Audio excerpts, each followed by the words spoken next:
प्यारे विद्यार्थियों, सुप्रभात। देखिए, गोरा महादेव वर्मा का हम सबको वह आवाज से नहीं, पैर की आहट से भी पहचानने लगी कि गोरा है, गोरांगिनी है। वो हम सबसे इतनी परिचित हो गई कि पैरों की करतल को सुन करके, पैरों की आवाज को सुन करके वो हमें पहचानने लगी कि अब इस समय कौन यहाँ आ रहा है। समय का इतना अधिक बोध उसे हो गया कि मोटर के फाटक में प्रवेश करते ही वह बाबा की ध्वनि से हमें पुकारने लगती। चाहे नाश्ता और भोजन के समय से भी वह इतनी परिचित थी कि थोड़ी देर कुछ पाने की प्रतीक्षा करने के उपरांत रंभा रंभा कर सिर उठा लेती थी। रंभा रंभा कर सिर पर उठा लेती थी। उसका हमसे साहचर्य जनित लगाव मानवीय स्नेह के सम्मान ही निकटता चाहता था। निकट जाने पर वह सहलाने के लिए गर्दन बढ़ा देती, हाथ फेरने पर अपना मुख आश्वस्त भाव से कंधे पर रखकर आंखें मूंद लेती। जब उसे उससे दूर जाने लगते तब गर्दन घुमा घुमा कर देखती रहती। आवश्यकता के लिए तो उसके पास एक ही ध्वनि थी, परंतु उल्लास, दुख, उदासीनता, आकुलता, व्याकुलता आदि की अनेक छाया छवियां उसकी बड़ी और काली आंखों से में तैरा करती थी कि भाई अपने पास बुलाने के लिए तो बाँ बाँ करके ही आवाज़ करती थी, लेकिन अपनी भाव भंगिमाएं प्रकट अपने शरीर के अनेक अंगों और आंखों के द्वारा प्रकट कर सकती थी। 1 वर्ष के उपरांत गोरा एक पुष्ट सुंदर वत्स की माता बनी। वत्स अपने लाल रंग के कारण गेरू का पुतले जैसा जान पड़ता था। उसके माथे पर पान की आकार उस, उसके माथे पर पान के आकार का श्वेत तिलक और चारों पैरों में खुरों के ऊपर सफेद वलय ऐसे लगते थे मानो गेरू की बनी वत्स मूर्ति को चांदी के आभूषणों से अलंकृत किया गया हो। कि बछड़े की सुंदरता है वो अत्यंत ही शोभनीय थी।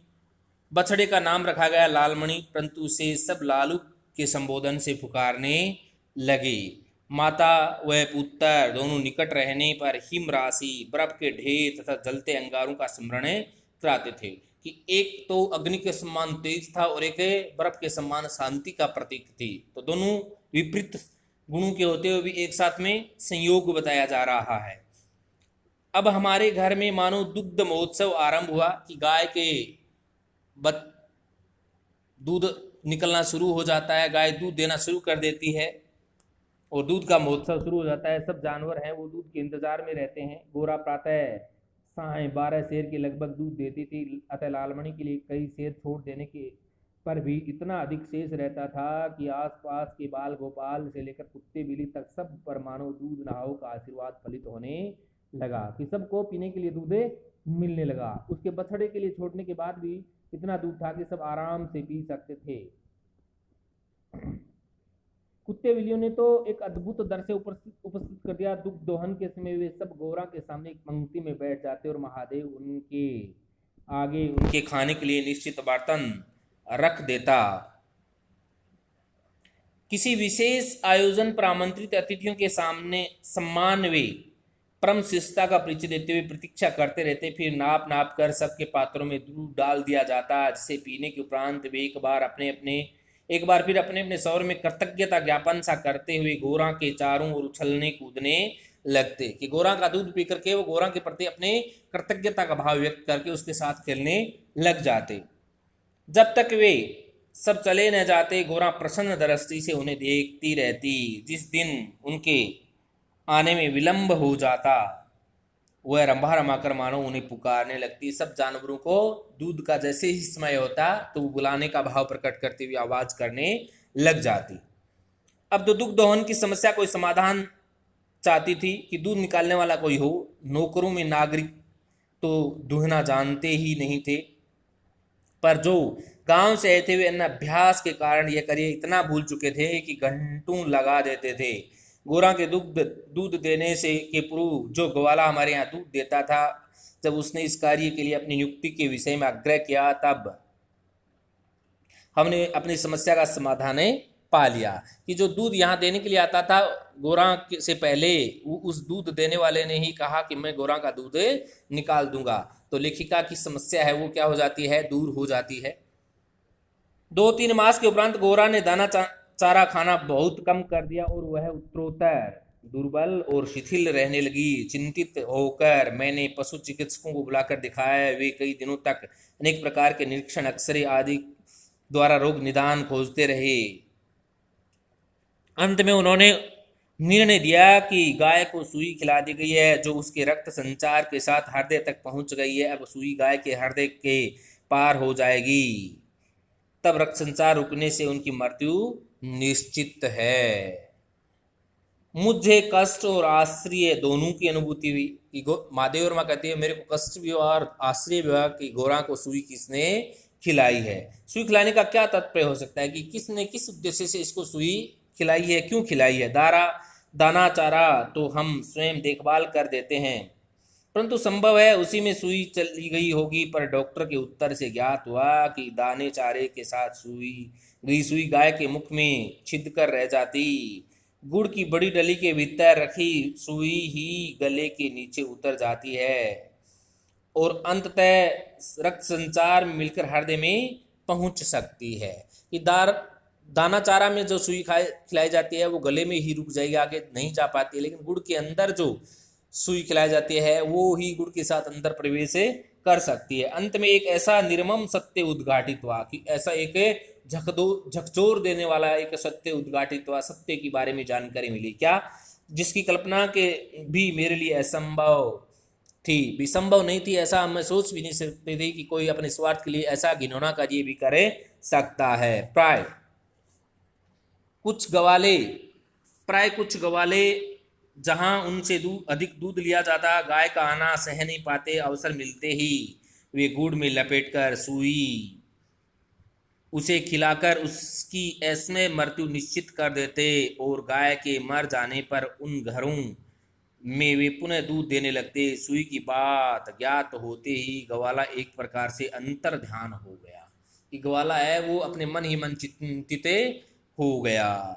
अतः संदेह का विश्वास में बदल जाना स्वाभाविक था कि उसकी ऐसी दशा को देख करके जो डॉक्टर ने बताया वो वास्तविकता में परिवर्तित हो गया। वैसे उसकी स्थिति में कभी किसी कानूनी कार्रवाई के लिए आवश्यक प्रमाण जुटाना असंभव था कि उसके विरुद्ध में कोई ऐसा सबूत नहीं होता कि उसके विरुद्ध कोई कानूनी कार्रवाई की जा सके। तब गोरा का मृत्यु से संघर्ष आरंभ हुआ, जिसकी स्मृति मात्र से आज भी मन सिहर उठता है कि गोरा की उस दशा को देख करके मन है वो क्या हो जाता है। माधवी वर्मा कहती है कि बिल्कुल विचलित ही हो जाता है। डॉक्टर ने कहा गाय को सेव का रस पिलाया जाए तो सुई का पर कैल्शियम जम जाने और उसके न चुभने की संभावना है। अतः नित्य कई सेवों का रस निकाला जाता है और नली से गोरा को पिलाया जाता है। शक्ति के लिए इंजेक्शन पर इंजेक्शन दिए जाते। पशुओं के लिए इंजेक्शन के लिए सूजे के समान बहुत लंबी मोटी सीरीज तथा बड़ी बोतल भर दवा की आवश्यकता होती है। अतः वह इंजेक्शन भी अपने आप में शल्य क्रिया जैसा यातनामय होता है कि ऑपरेशन के द्वारा जो क्रिया होती है, ऑपरेशन में जो दर्द होता है उसी प्रकार से इंजेक्शन का दर्द पशुओं को होता है। पर गोरा अत्यंत शांति से बाहर और भीतर दोनों ओर की चुभन और पीड़ा सहती थी। केवल कभी कभी उसकी सुंदर पर उदास आंखों के कोनों में पानी की 2 बूंदें झलकने लगती कि अपने आंसुओं के माध्यम से अपना दुख प्रकट करने लग जाती। अब वह उठ नहीं पाती कि अब उसे ऐसी कमजोर स्थिति आ गई कि उसे उठा बैठा भी नहीं जा रहा था, बैठी ही रहती थी, उठ नहीं सकती थी। परंतु मेरे पास पहुंचते ही उसकी आंखों में प्रसन्नता की छाया सी तैरने लगती कि जैसे ही माधवी वर्मा कहती है मैं उसके पास में जाती तो उसमें खुशी का छा जाती। पास जाकर बैठने पर वह मेरे कंधे पर अपना मुख रख देती और अपनी खुरदरी जीभ से मेरी गर्दन चाटने लगती थी कि मेरे प्रति वो स्नेह है। ऐसी स्थिति होने पर भी मेरे प्रति वो स्नेह वितरित करने लग जाती।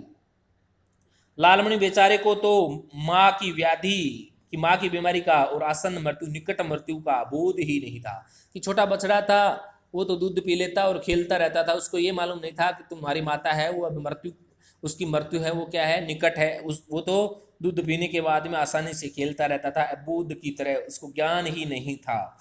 उसे दूसरी गाय का दूध पिलाया जाता था जो उसे रुचता नहीं था, वह तो अपनी माँ का दूध पीना और उससे खेलना चाहता था। अतः अवसर मिलते ही वह घोड़ा के पास पहुंचकर या अपना सिर मार मार कर उसे उठाना चाहता था, या खेलने के लिए उसके चारों ओर उछल कूद कर परिक्रमा ही देता रहता। मैंने बहुत से जीव जंतु पाल रखे थे, अतः उनमें से कुछ समय ऐसे विदा देनी ही पड़ती थी। कुछ जानवर मरते भी थे, इतना दुख नहीं होता था मैंने, परंतु ऐसी मर्म व्यथा का मुझे स्मरण नहीं था। लेकिन ऐसा दुख देने वाली मौत मैंने कभी कोई जानवर की नहीं देखी। इतनी हष्टपुष्ट सुंदर दूध सी उज्जवल पयस्विनी दूध देने वाली गाय अपने इतने सुंदर चंचल वत्स को छोड़कर किसी भी क्षण निर्जीव और निश्चेष्ट हो जाएगी, है सोचकर मैं भी आंसू आ जाते थे कि कितनी सुंदर गाय है, वो कभी भी किसी भी समय मृत्यु को प्राप्त हो सकती है और अपने बच्चे को छोड़ करके चली जाएगी। ऐसा सोच करके मेरे को बड़ा दुख होता था। लखनऊ, कानपुर आदि नगरों से भी पशु विशेषज्ञों को बुलाया। स्थानीय पशु चिकित्सक भी तो दिन में 2-3 बार आते रहे, परंतु किसी ने ऐसा उपचार नहीं बताया जिससे आशा की कोई किरण मिलती। निरुपाय, बिना कोई उपाय के मृत्यु की प्रतीक्षा का मर्म वही जानता है जिससे किसी असाध्य और मरणासन रोगी के पास बैठना पड़ा हो। ये ऐसी दर्दनाक मौत के विषय में वही व्यक्ति जान सकता है जिसने ऐसी दर्दनाक मौतें देखी हो। जब गोरा की सुंदर चमकीली आंखें निष्प्रभ हो चली कि उसकी आंखों की चमक है वो क्षीण होने लगी, और सेव का रस भी कंठ में रुकने लगा कि सेव का रस भी अंदर जाना बंद हो गया। तब मैंने अंत का अनुमान लगा लिया कि अब गोरा की मृत्यु है वो क्या है, निकट है। अब मेरी एक ही इच्छा थी कि मैं उससे अंत में उपस्थित रह सकूं, कि मैं उसके अंत समय में, कि जब उसकी मृत्यु हो तब उसके पास में मैं रह सकूं, अंत समय तक उसका साथ निभा सकूं। दिन में ही नहीं, रात में भी कई बार उठकर मैं उसे देखने जाती रही। अंत में एक दिन ब्रह्म मुहूर्त में 4 बजे जब मैं गोरा को देखने गई, तब जैसे ही उसने अपना मुख सदा के समान मेरे कंधे पर रखा, वैसे ही वो एकदम पत्थर जैसा भारी हो गया। कि ऐसी कहानियां, ऐसी बातें सुनी हुई हैं कि मृत्यु के बाद शरीर का वजन है वो अपने आप ही क्या हो जाता है, बढ़ जाता है। कि गोरा का जीवित अवस्था में उसके मुंह का वजन मेरे को कभी नहीं लगा, लेकिन जैसे ही उसके प्राण निकले तो उसके मुख का वजन मिट्टी की तरह मेरे को भारी लगने लगा, और मेरी बाहें पर से सरक कर धरती पर आ गया और बाहों से गिरता हुआ नीचे धरती पर आकर टिक गया। कदाचित सुई ने हृदय को भेद कर बंद कर दिया, कि कोई सुई ने उसके हृदय को भेद करके बंद कर दिया। गुरांगिनी को ले जाते समय मानो करुणा का समुद्र उमड़ पड़ा, सब रोने लग जाते हैं, परंतु लालमणि इसे भी खेल समझ उछलता कूदता रहा। लेकिन उस गोरा के बछड़े लालमणि को अभी भी बोध नहीं हुआ कि तुम्हारी माता की मृत्यु हो चुकी है। यदि दीर्घ निश्वास, लंबी सांस का शब्दों में अनुवाद हो सके, कि लंबी सांस का अगर शब्दों में बयां किया जा सके, तो उसकी प्रतिध्वनि कहेगी, आई मेरा गोपालक देश। कि कैसा मेरा गायों को पालने वाला देश है, जो गायों के प्रति दिखावट में तो तेने श्रद्धा व्यक्त करता रहता है, और वास्तविकता में गायों के प्रति कैसा व्यवहार किया जाता है। इसके प्रश्न उत्तर कल करवाए जाएंगे।